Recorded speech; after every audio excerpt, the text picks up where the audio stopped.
Okay, before I even start reading the passage, I'm just going to come down to the question and see what it is that the examiner wants me to write about. So I've got to write about mystery, and I've got to write about tension. Fair enough. How means I've got to explain Stevenson's purpose. And I can write about the extract, and I can write about the novel as a whole. Now I know that tactically, starting with the whole novel is going to be the best idea. So, what is Stevenson's purpose? Okay, what I'm showing you now is how I do my revision. I'm going to write down 4 purposes that I know the author has. Now, I won't do this in the exam because having done it in the revision, I'll remember this process and I'll show you what that leads to in a minute. But this is so useful because if I mention these things, I know the examiner has to put me into the top grades. So the first one is that he's criticising middle and upper class men for their hypocrisy. And the second one is that he's exploiting the Victorian fear of violence and their fear of science and Darwin's theory of evolution. The next one is that he's showing how we're all filled with evil, this whole idea of original sin, and the Victorian Christian reader would want to see that punished. And then finally, I've got this autobiographical detail where I know that Stevenson himself lost his faith and became an atheist. And so even though he's trying to show a Christian moral message to his readers, actually for his more sophisticated readers, he wants to show the reverse. So those 4 are in my head. Next, you'll see me writing these next points. These are my actual planned ideas. And so what I'm doing here is just thinking of all the things I know from the rest of the novel that link to those 4 points that are in my head. So where I've numbered them, you'll see how I've matched them up. So number 1 in blue, the mystery and tension we're talking about is, will Utterson actually break the law? Yes, he does. He keeps the forged letter secret from the police, and he keeps all the details of the inheritance secret, because at the end of the novel, remember, he inherits everything that Jekyll owns. But he keeps that secret so that it's not tainted by the reputation of a murderer, which after all is what Jekyll is. Number 2, Hyde is ape-like and troglodytic. Now, those are quotations I'm always going to use no matter what the question. He's also a damned juggernaut. Again, I'll use it no matter what the essay.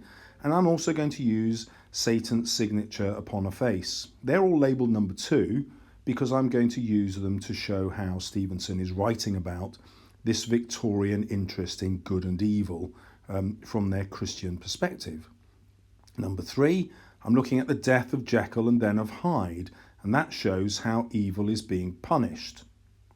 If I go back to 2, Hyde is presented as an evolutionary throwback.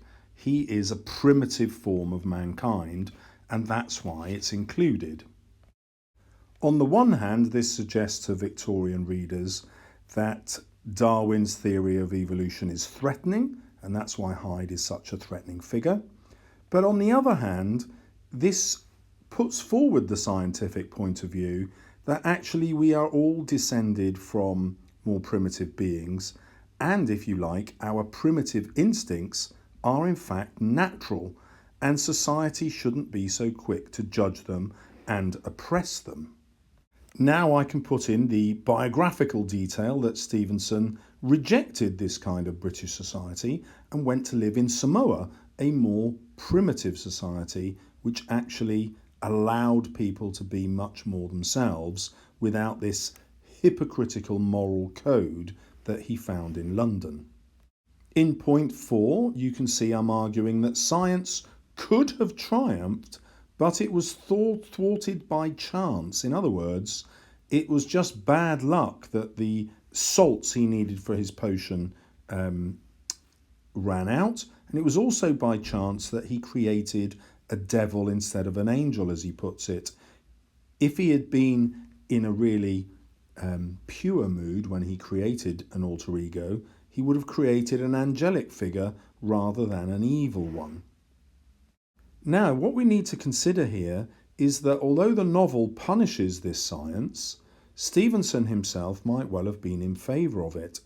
If we think of Jekyll's confession, he only creates Hyde so that Hyde can do the things that Jekyll is allowed to do, but feels he will be criticised for if people discovered it. In other words, he's not up to anything illegal at the point that Hyde is created. It's only once Hyde finds the prejudices of society that he becomes much more evil and lives out Jekyll's evil desires. And one of the bits of evidence that I would use is the creation of this character, Dr. Lanyon, who Jekyll rejects as a pedant, somebody who is so fixed in their views they can't see the advantages of the science in front of them. This is why Stevenson kills Lanyon off, why he has Lanyon simply give up on life. This is an incredibly sinful thing to do, especially for Stevenson, who died at 44 after a lifetime of ill health. Stevenson fought for life, and so he creates this character who just gives up on life out of disgust. Now, of course, a Christian readership sees Lanyon as a good role model, somebody who can't face a world filled with evil and therefore does the only logical thing, goes to heaven where people are not evil. But to Stevenson, the atheist, this is a ridiculous thing to do. And so Lanyon is actually a form of criticising his readers. Now that's a really sophisticated point, but if you understand it, it's easy for you to get the top grades. Now remember, I have to link that to mystery and suspense, so I'm just going to say Lanyon's death is a mystery. Stevenson includes it because, and then I'll point out everything that I've explained. Similarly, Hyde's ape-like appearance is a mystery, but then I explain it using the features I've already explained. So although I know I'm going to write about these things no matter what the essay almost, I have to make them fit the essay title. So the blue writing you see in front of you is now my plan, and I've only spent about 3 minutes doing that. I would probably write in even shorter notes during the real exam, but I wanted to show you the quality of my thinking. Now you can see me writing on the other part of the page. I now go to the extract, and I'm only looking for things that link to the ideas that are already in my plan. That's super helpful because it means I can ignore most of the extract. Now you can see where I'm writing the numbers. These link to the ideas in my plan. So I've got 5 numbers in my plan. Any quotations I find in the extract are going to link to those 5. Now that will really help me when I start writing the essay, because I'm just going to write in the order 1, 2, 3, 4 and 5, and I'll write about the whole novel first, and then I'll link it to the extract. Easy peasy. I'm going to make sure that I've got some quotes from the extract in my answer, and so the examiner will see that I've done both, and I'll get full marks.